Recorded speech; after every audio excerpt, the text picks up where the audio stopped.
and lie like you mean it, and I'm halfway home, stuck in the middle, like the call on my phone. Speak like a riddle and break me to pieces and skip town. God, I love when you let me down. It's so bad, I shouldn't take it. If they heard you laugh, that would explain it. And I'm so sick of loving you blindly, but you know where to find me.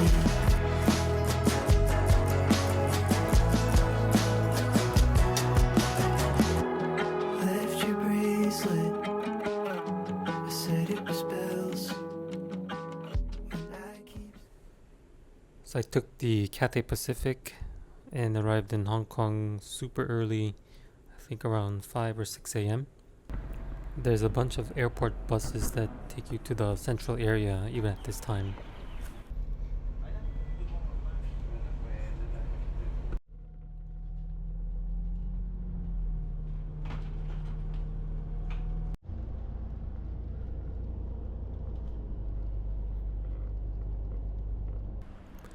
My first stop was the Australia Dairy Company. This is one of the cha-chan-teng where you enjoy tea and toast, sort of brunch menu. They had about 5,000 Google reviews and was one of the restaurants that were open this early. I think this was still around 7 a.m. One French toast, one macaroni with ham, one milk tea. What milk do you have? You have corn? Ice? Ice. Okay. Yeah. This place was really packed at this early hour. I think it's a quick stop for people before they go to work. I had to share this really small table with 3 other strangers, so that's just the expectation here. Started off with the iced milk tea, super refreshing, just the right amount of sugar. The milk and the Chinese tea go really well together. Next, I got the macaroni with ham.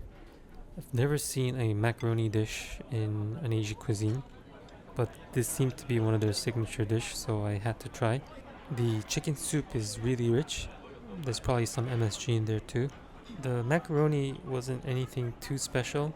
I think this can be a little too carb heavy. There's some protein with the ham, but really thin, and the ham didn't have too much flavor. This is their signature French toast. I thought this was really well cooked.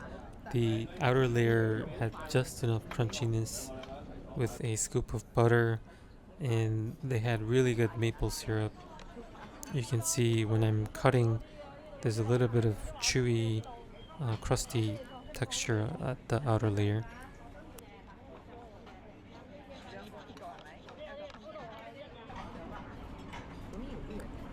You can also see it has some airy texture to it as well. Overall, I really enjoyed the taste of the French toast and the milk tea.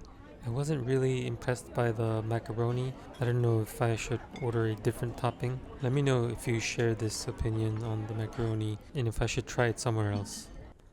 So that definitely wasn't enough for me. I went over to the Central District to this famous congee restaurant called Sankey. This area feels like the real Hong Kong I used to see in the movies. This place was decently packed, but not as bad as the Australian Dairy Company. Lots of tourists. The front page of their menu was all the different types of congee with fish, chicken or beef, and meatballs. They also seem to have some noodle dish.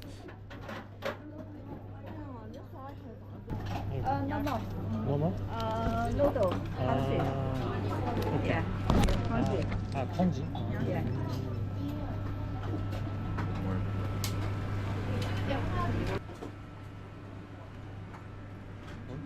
Small bit. Small. Okay. One. One. One. 阿仔呢份餅，一份餅啊！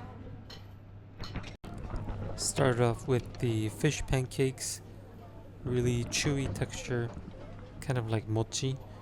There was some fish scent, but not a ton of fish meat. think they grilled this in some sort of onion oil. It had very strong and nice onion scent and some chives. 呢個呢邊嘅，擺兩個碗仔佢。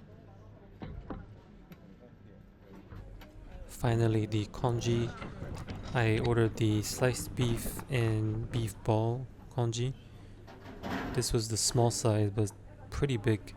Lots of beef slices and this beef ball made of minced beef.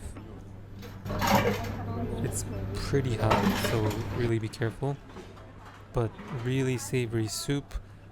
Definitely some veggie and I think some beef or fish broth, but I'd say the texture is pretty loose. It's between like a soup and a porridge. The rice grains are all kind of melted and dissolved into the soup, and so with that rice starch dissolved, it's a really nice thick soup almost. It came with this soy sauce with some scallion. I don't know if that's how I was supposed to eat, but the congee itself is pretty well seasoned, so I didn't need a huge need for this extra soy sauce. Beef slices are really soft. I think they kind of fermented, and the beef balls taste almost like odeng or like the fish balls you eat with hot pot. But overall, a really solid dish, really good soup. I think a good breakfast option.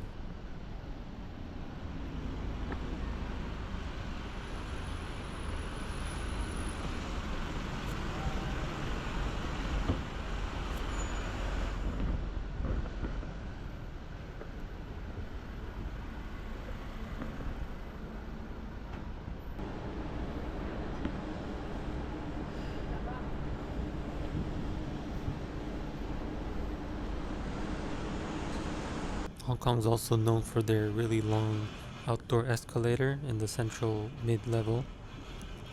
I took this to get to my next stop, the Bakehouse, known for their egg tarts. There's already a long line of tourists, really photogenic for all the tourists. A really unique Hong Kong vibe.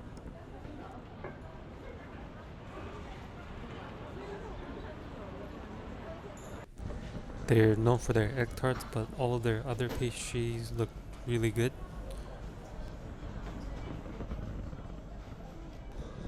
I went with the egg tart and the beef rendang pie. Hello, one egg tart, one the beef rendang. The beef pie? Yeah, beef pie. One of the beef pie? Yeah, and one. Do you have ice americano? Yeah. A few blocks down from the Bakehouse is the Tai Kwon, or the prison yard. I had no idea at the time, but apparently this used to be a prison during the Victorian era and spent about $500 million to revitalize. I found this cozy bench near the prison yard. This is where I enjoyed my egg tart with my coffee. I'm definitely overeating this morning, but I mean, when else can I? This is one of the best egg tarts I've had. The filling was this mixture of vanilla custard and egg. Pretty sweet, but didn't have too much of the egg scent. And the outer layer kind of resembled the Basque burnt cheesecake.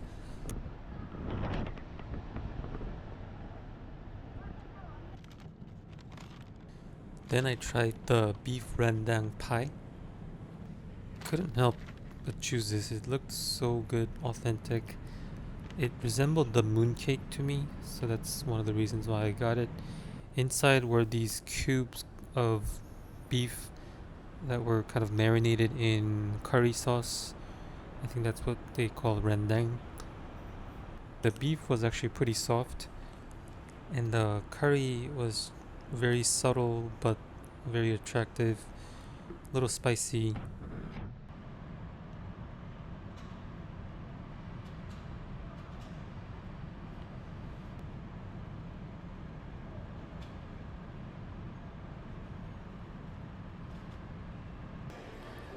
After a quick nap at the hotel, I came to this really popular dim sum restaurant in the Four Seasons Hotel, located also in the Central District, facing the Victorian Harbor. The restaurant's called King Heen. It's on the top floor of the Four Seasons, and they have 2 Michelin stars. The atmosphere is definitely fancy. It's facing the Victorian Harbor, so has a really nice view.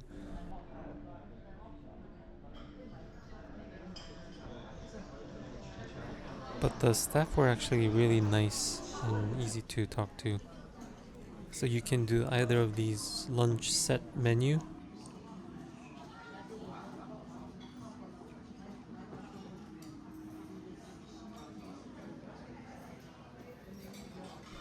or the a la carte option, all dim sum.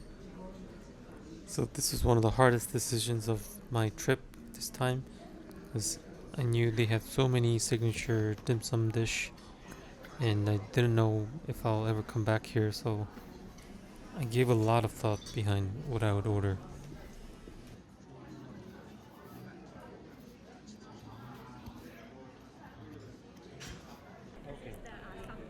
They serve complimentary tea, some peanuts,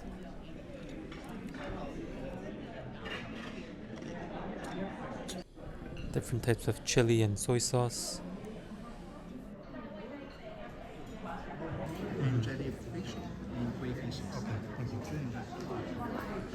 This is kind of their amuse-bouche with jellyfish, sliced beef, and soy sauce.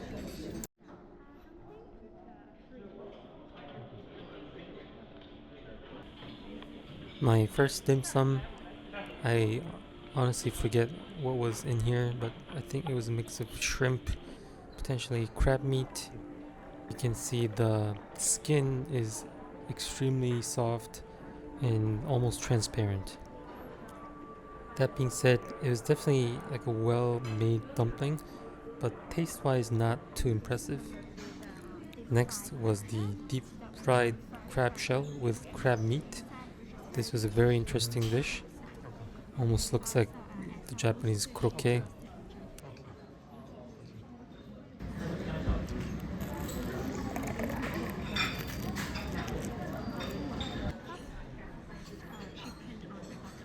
And the baked whole abalone puff with diced chicken. I really like this fried crab dish. Really crispy on the outside, and they undid all the crab meat and all collected within this shell, and was even a little creamy and very savory. May I make a few more additions before the last one? Oh yeah, sure. Let me have it. Oh yeah, can I just add the sharong yeah, and then pineapple bao. Yeah. Their last order is 2:30 p.m. and so I just went all out and added some extra dish, which you'll see soon.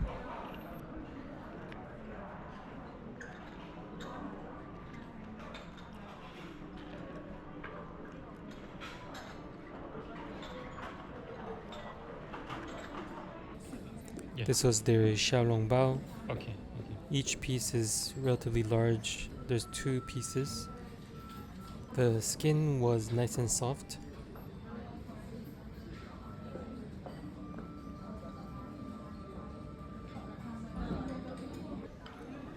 Unfortunately, there wasn't enough juice inside.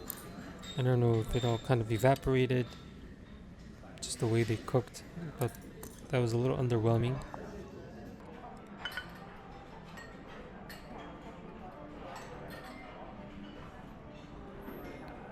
That's me trying to get some juice, but there really wasn't. Or maybe there wasn't supposed to be a lot of juice because they didn't have the classic, the deeper spoon for the xiaolong bao. I honestly think Din Tai Fung makes the best soup dumpling in the whole world. You're supposed to drink soup from here, or Well, Actually, usually we will recommend the guests to take the dumpling to the plate and enjoy the soup together with the ginger. Because it's really hot, sometimes it just leaves. And the skin is really thin. So you drink soup first, right? Or no? It depends on your preference. Next, I got the baked pineapple buns with barbecued pork chashu. This is almost like a pastry. I think it's called a pineapple bun because of its shape. I didn't remember too much of a pineapple scent. Inside was this really well marinated pork chashu and some pine nuts.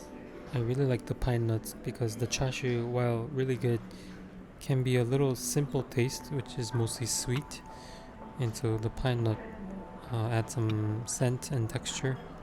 I really like this chili sauce. I think it had some fish sauce in it.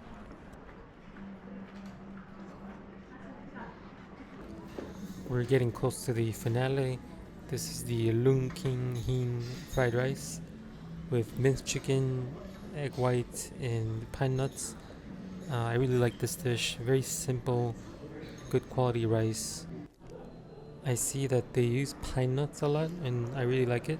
It's really refreshing. Chinese food can be a little heavy, but the pine nut kind of sets that off.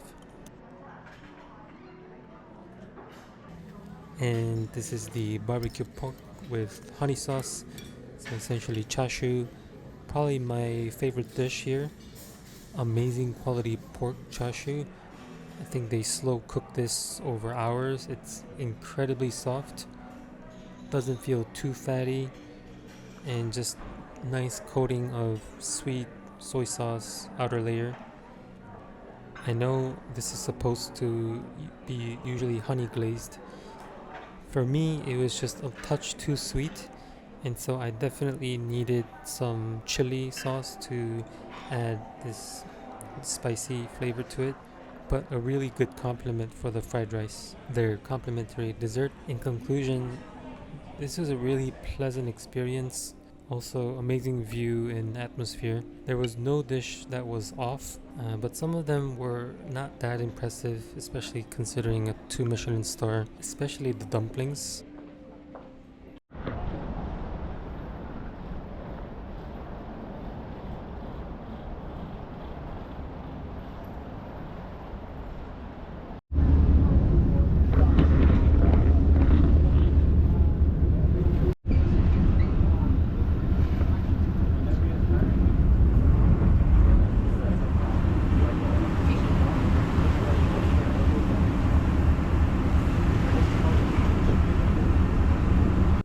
On my way back to Chimsachui, I stopped by Jenny's Bakery.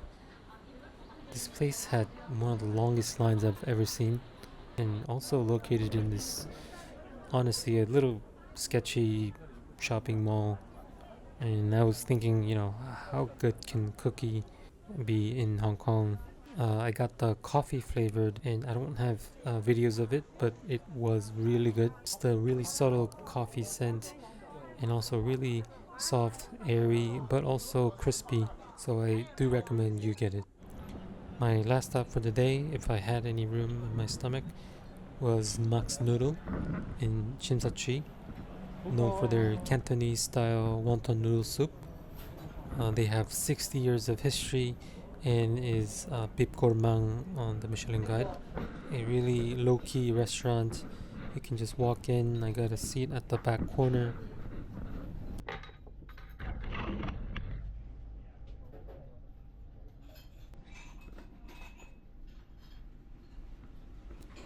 There was like a million different types of wonton noodle soups, so I was torn, but I wanted to get the best value, and I decided that would be wonton noodle soup with beef brisket. Beef brisket wonton? Yeah. That's only. That's only fish. Sorry? Cash. Catch, yeah.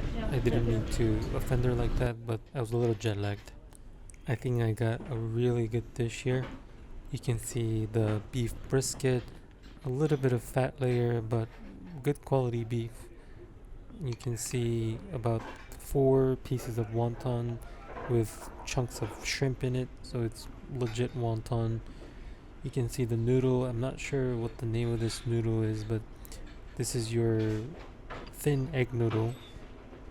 This is a very elastic and chewy style. It had its own defined texture. If you see, I actually need to use my teeth to actually break it, and it's still memorable. The beef, being a brisket, was really soft, nice and fatty. The wontons, as I expected, were good quality, huge chunks of shrimp. The soup was heavenly. There was definitely this rich beef broth, and the whole thing cost only 60 Hong Kong dollars, which is about 7-8 US dollars. I mean, this is true value. This is the view of the Hong Kong island from Kowloon. Amazing view, really unique to Hong Kong. So that was my day one of my Hong Kong food trip. Probably ate about 5,000 calories, but that's okay. I enjoyed all of the meals. I hope this video was helpful. I think it covered some of the signature restaurants of Hong Kong. Please like and subscribe if you liked it, and please come back for part 2 of my Hong Kong trip.